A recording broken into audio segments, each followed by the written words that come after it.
नमस्कार, मैं डॉक्टर श्रद्धा वशिष्ठ आपका सबकी शिक्षा में बेहद स्वागत करती हूँ। आज की वीडियो है बेहद महत्वपूर्ण क्योंकि आज मैं आपको जानकारी देने जा रही हूँ RTE यानी कि राइट टू एजुकेशन यानी कि शिक्षा के अधिकार के बारे में।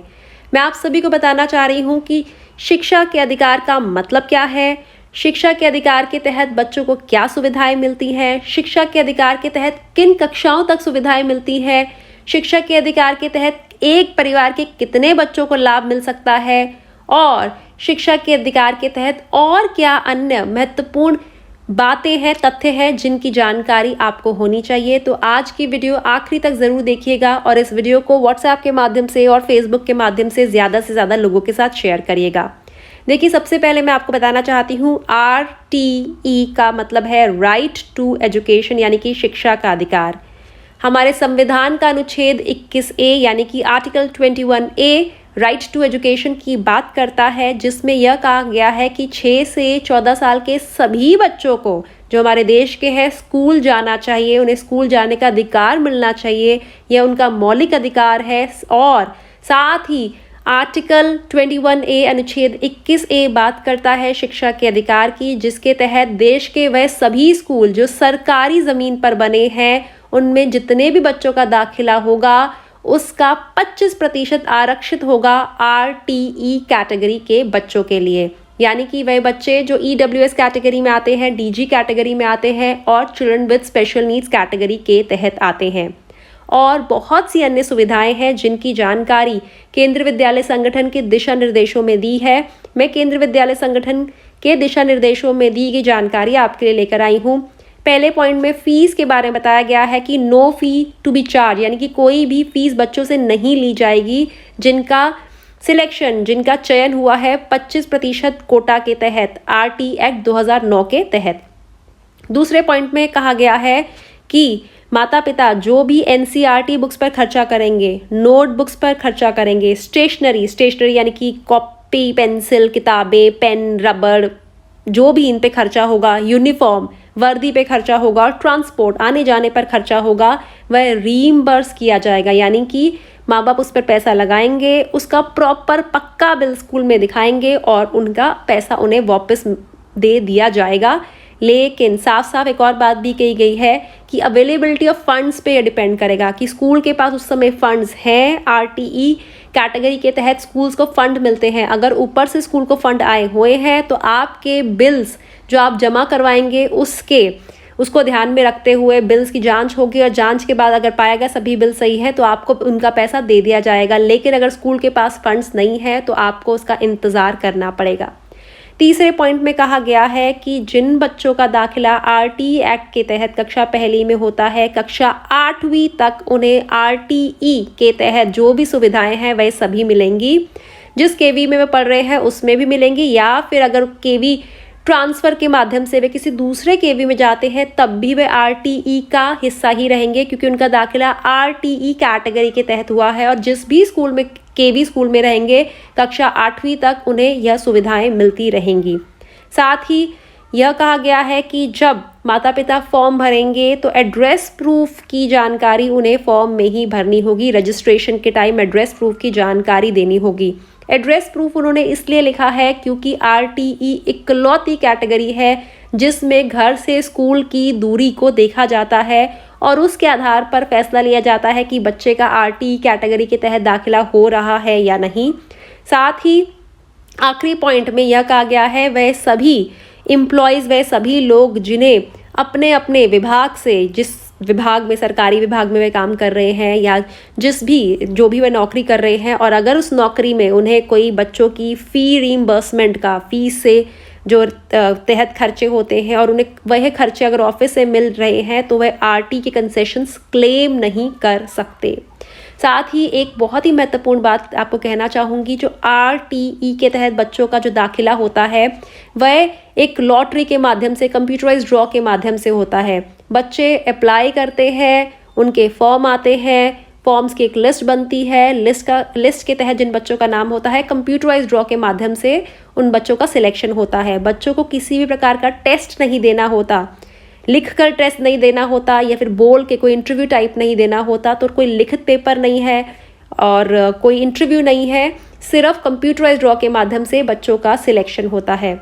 साथ ही एक बहुत ही बहुत बहुत बहुत महत्वपूर्ण मैं एक पॉइंट बताना चाहूँगी जिसकी मैं बोलूँगी कि कमी, जिसकी जानकारी की कमी की वजह से पिछले साल, उससे पिछले साल और उससे भी पिछले साल बहुत से ऐसे अभिभावक थे जिनके बच्चों का नाम RT कैटेगरी के तहत कंप्यूटराइज्ड ड्रॉ में निकल गया, लेकिन जब वे स्कूल पहुंचे तो उन्हें एक ऐसे नियम के बारे में पता चला जिसके बारे में उन्हें पहले पता नहीं था।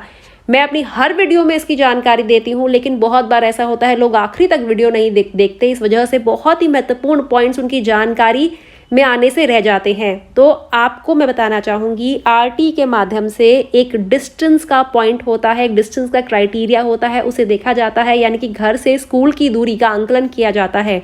तो शहरी क्षेत्रों में घर से स्कूल की दूरी कम से कम 5 किलोमीटर, मतलब 5 किलोमीटर के अंदर होनी चाहिए, और ग्रामीण क्षेत्रों में 8 किलोमीटर तक डिस्टेंस चल सकता है। मैं आप सभी को बताना चाहूँगी कि शहरी क्षेत्र में जो बच्चे हैं, अगर उनका RT कैटेगरी के तहत दिल्ली के केंद्रीय विद्यालयों में बच्चों का दाखिला होने जा रहा है, तो स्कूल से घर की दूरी 5 किलोमीटर से अधिक नहीं होनी चाहिए, 5 किलोमीटर से कम होनी चाहिए, और ग्रामीण क्षेत्रों में ऐसे बच्चों का दाखिला जब होगा तो वह 8 किलोमीटर से कम होनी चाहिए।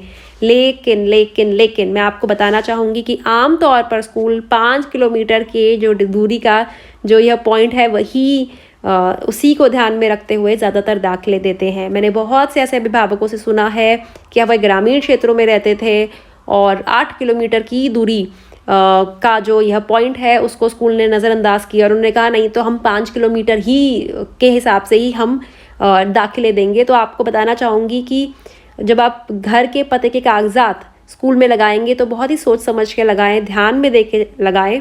और रेंट एग्रीमेंट भी एक ऐसा कागजात है जो मान्य माना जाता है, जिसे स्वीकार किया जाता है, किया जाता है एड्रेस प्रूफ के रूप में केंद्रीय विद्यालय दाखिले में।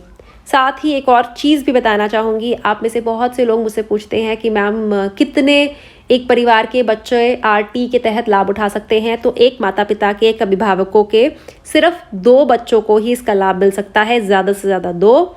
और ये जो लाभ है वह 8वीं कक्षा तक ही मिलेगा। 8वीं कक्षा के बाद जब बच्चा 9वीं में पहुंचेगा तो जो भी स्कूल की फीस है वह बच्चे को देनी होगी। केंद्रीय विद्यालय का जो भी फीस स्ट्रक्चर है उसके मुताबिक आपको फीस देनी होगी।